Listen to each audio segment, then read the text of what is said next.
भारतीय रेल, जिसको हम अपने राष्ट्र की जीवन रेखा भी कहते हैं, 2 जून 2023 भारतीय रेल का एक काला दिवस है, क्योंकि इस दिन train number 12841 Shalimar Chennai central Coromandel express एक महत्वपूर्ण ट्रेन है भारतीय रेल नेटवर्क की, और पार्टिकुलर उस रूट की, शालीमार से चेन्नई। और दूसरी train number 12864 SMVT Bengaluru Howrah superfast express दुर्घटनाग्रस्त हो जाती है एक गुड्स ट्रेन से टकराने के बाद बालासोर स्टेशन के महानगा बाजार रेलवे स्टेशन पर। जी हाँ दोस्तों, Coromandel express, Howrah superfast express और गुड्स ट्रेन, यह ट्रिपल ट्रेन डिजास्टर्स को भारतीय रेल कभी नहीं भूलेगा, जिसमें न जाने कितने बेगुनाहों की मौतें हो चुकी हैं, कितने लोग इंजर्ड हो गए हैं। आधिकारिक पुष्टि तो ये है कि अभी 288 लोग की मौत हो चुकी है और यह संख्या और बढ़ने वाली है, और कम से कम 1000 से ज़्यादा लोग इंजर्ड हुए हैं। पिछले 2 दिन से आप लोग न्यूज़ देख रहे हैं, उसमें यह बात अभी सामने आई है कि जो कोरोमंडल एक्सप्रेस थी वह ट्रेन मेन लाइन में जाने के बजाय लूप लाइन में चली गई, और लूप लाइन पे पहले से मालगाड़ी यानी कि गुड्स ट्रेन खड़ी थी, और कोरोमंडल एक्सप्रेस लूप लाइन में जाने के बाद पीछे से गुड्स ट्रेन को टक्कर मार दी और डिरेल हो गई, यानी कि बेपटरी हो गई। उसके मोस्टली कोचेस बेपटरी हो गए, और उसके जस्ट बगल में बेंगलुरु से हावड़ा जा रही सुपरफास्ट एक्सप्रेस निकल ही रही थी कि उसके लास्ट के 3 जनरल बोगी कोरोमंडल एक्सप्रेस के चपेट में आ गए और वो भी दुर्घटनाग्रस्त हो गए। दोस्तों, जनरल बोगी में कहने के लिए 90 सीट होते हैं, बट आपको ही पता है कि उसमें मोर देन 200-250 लोग भी से ज़्यादा भी रहते हैं। तो सबसे ज़्यादा जो क्षति हुई है वो हावड़ा सुपरफास्ट एक्सप्रेस को हुई है कोरोमंडल एक्सप्रेस के चलते, जिसकी लास्ट की 3 बोगियां दुर्घटनाग्रस्त हो गई। तो अभी बस एक ही रीजन सामने आ रहा है कि कोरोमंडल एक्सप्रेस न जाने किस गलती से लूप लाइन में चली गई, जबकि उसका सिग्नल मेन लाइन था। दोस्तों, लूप लाइन एक ऐसा लाइन होता है जो किसी भी स्टेशन पे मेन लाइन के बगल में होता है। जैसे कि कोई ट्रेन किसी ट्रेन के आगे चल रही है और उसके पीछे वाले ट्रेन को पास करना है, तो जो आगे ट्रेन चल रही है उसको लूप लाइन में लगाकर हम पीछे वाले ट्रेन को पास करा देते हैं। इसको कहते हैं लूप लाइन।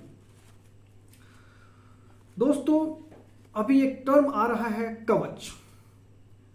कवच एक ऐसा सिस्टम है, एक ऐसा सेंसर है जो कि लोकोमोटिव में लगा होता है।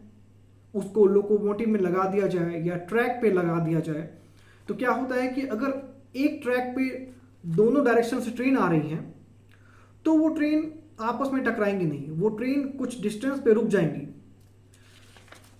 तो अब बात आती है कि आखिर कवच का जो इम्प्लीमेंटेशन हो रहा है वो इतना लेट क्यों हो रहा है, क्या वजह है? क्या हमारे देश को बुलेट ट्रेन की ज़्यादा ज़रूरत है एज कंपेयर टू कवच? मेरे ओपिनियन में बुलेट ट्रेन की ज़्यादा ज़रूरत नहीं है। पहले आप जो हमारा वेल एस्टैब्लिश्ड इंफ्रा है भारतीय रेल के अंदर उसको ठीक करें, उसको तंदुरुस्त करें, उसके बाद बुलेट ट्रेन को लॉन्च करें। और ये भी पता है कि 70 to 80% इंडिया की पॉपुलेशन बुलेट ट्रेन पे नहीं चढ़ेगी, क्योंकि उसका बहुत ज़्यादा हाई फेयर होगा। तो अच्छी बात है, हम मॉडर्न हो रहे हैं, हम मॉडर्नाइजेशन की ओर बढ़ रहे हैं। वंदे भारत आ गई, वंदे भारत इतनी हल्ला हो गई वंदे भारत की कि मान लो सब कुछ खत्म हो गया, एक ही वंदे भारत, सिर्फ वंदे भारत, जहां देखो वंदे भारत, यहां देखो वंदे भारत। और वंदे भारत ऐसा कह रहे हैं सब कि मतलब गवर्नमेंट की पॉलिसी है कि 75 हम आज़ादी के 75 वर्ष को एंजॉय कर रहे हैं, तो इस 75 वर्ष में हम 75 वंदे भारत लॉन्च कर देंगे 1 साल के अंदर। बट क्या ज़रूरत है, हम 25 वंदे भारत लॉन्च करेंगे, क्या जरूरत है, हम 75 वनडे भारत लॉन्च करेंगे। इसमें भी क्या हो रहा है कि इतना प्रेशर है कोच मैन्युफैक्चरिंग यूनिट को वंदे भारत प्रोड्यूस करने का कि वंदे भारत के साथ भी, क्वालिटी के साथ भी खिलवाड़ हो जा रहा है। और यही नहीं, सारी वंदे भारत सक्सेसफुल नहीं हो रही हैं। रेलवे होगा कुछ एनालिसिस करके होता होगा कि हमको इस रूट पे चलाना है, इस रूट पे चलाना है, फिर भी फेल हो जाएगी वंदे भारत। वंदे भारत में लो ऑक्यूपेंसी शुरू हो गई है दोस्तों।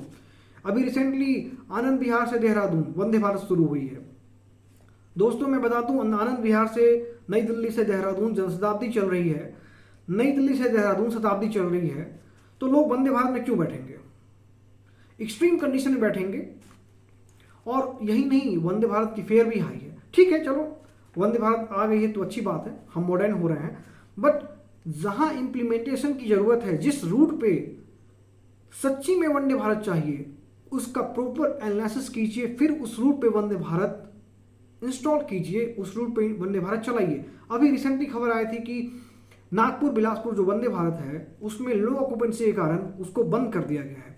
फिर अभी खबर आई है कि 8 बोगी के साथ उसको फिर से चलाया गया है। तो ये सब क्या है? Improper planning. तो मैं एक गुजारिश करूंगा मिनिस्ट्री ऑफ रेलवे से कि प्लीज जिस रूट पे सही में जरूरत है वंदे भारत की, उस रूट पे आप चलाएं वंदे भारत। तो दोस्तों कवच की बात करूं तो कवच का जो टोटल कॉस्ट है, अभी जो यूनियन बजट में बताया गया था कि 1 लाख करोड़ रुपया अगर हम दे देते हैं तो पूरे इंडिया में जो ट्रैक है उस पर कवच लग जाएगी। तो दोस्तों बुलेट ट्रेन से ज़्यादा जरूरत हमें कवच पे ध्यान देना है। तो कवच को प्रॉपर तरीके से इंस्टॉल कीजिए ताकि इन फ्यूचर इस तरह की भयंकर दुर्घटना ना हो।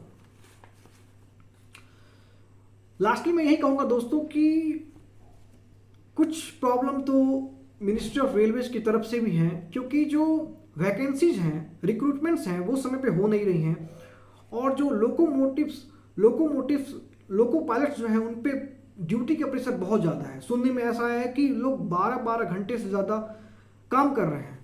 तो मैं बता दूं यार कि 12 घंटे से ज़्यादा जो लोग काम करेंगे वो तो ऐसे ही फ्रस्ट्रेट हो जाएंगे, उनको रेस्ट नहीं मिलेगी तो वो कैसे ट्रेन चलाएंगे। तो ये भी गुजारिश है मिनिस्टर ऑफ रेलवे से कि इस पर भी ध्यान दें। जहाँ वैकेंसी की ज़रूरत है वहाँ वैकेंसी निकालें और वहाँ पे रिक्रूटमेंट प्रोसेस को स्पीडी करें। रेलवे की रिक्रूटमेंट प्रोसेस भी बहुत स्लो है, उसको भी स्पीडी करें और जो भी पोस्ट खाली है उसको, उन पदों को भरें। और ताकि इससे क्या होगा कि रेलवे जो है प्रॉपर ढंग से काम करेगा। अभी मैं बता दूं कि अभी रेलवेज क्या कर रही है कि मालगाड़ियों के लिए एक डेडिकेटेड फ्राइट कॉरिडोर बना रही है। ठीक है, चलो मैं अच्छी बात है, आप फ्राइट कॉरिडोर बनाओगे तो मालगाड़ी चलेंगी और अलग से ट्रेन, पैसेंजर ट्रेन हमारी चलेंगी, बहुत अच्छी बात है। इससे क्या होगा कि डिले नहीं होगा ट्रेन, हम ऑन टाइम पहुंचेंगे। बट क्या है कि आप एक्सपैंड कर रहे हो नेटवर्क को और जो ह्यूमन रिसोर्स है, जो एम्प्लॉय है, उसका रेट वही है पहले की तरह, बढ़ा नहीं रहे हो। तो एक बंदा कितना काम करेगा और कब तक काम करेगा, जरा आप ही सोचो।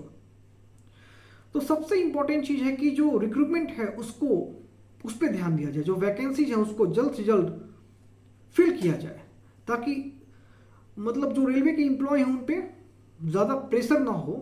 और जो हमारा मैनेजमेंट है, इंडियन रेलवे का जो मैनेजमेंट, मैं बता दूं आपको दोस्तों, जो इंडियन रेलवेज का जो मैनेजमेंट है वो दुनिया में सबसे नंबर 1 का मैनेजमेंट है। मैनेजमेंट सिस्टम जो इंडियन रेलवेज का है वो दुनिया में सबसे नंबर 1 पे है। तो जो ये मैनेजमेंट है नंबर 1 का पूरे दुनिया में, वो सुचारू ढंग से कब काम करेगा? जब उतने एम्प्लॉय होंगे।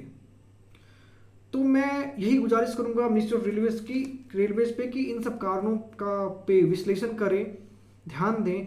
और अभी हम कुछ भी नहीं कह सकते हैं क्योंकि सेफ्टी कमिश्नर जो है रेलवे के वो जांच कर रहे हैं। रेल मंत्री ने सीबीआई जांच का भी ऑर्डर दे दिया है। तो कुछ दिनों में ये मामला समझ में आ जाएगा कि एक्सीडेंट कैसे हुआ था, ह्यूमन एरर था कि क्या था, जो भी था आप सबके सामने आ जाएगा। तो ये मेरी छोटी सी एनालिसिस थी, छोटी सी रिव्यू थी आप लोगों को बताने के लिए।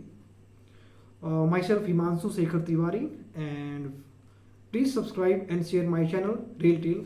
Thank you.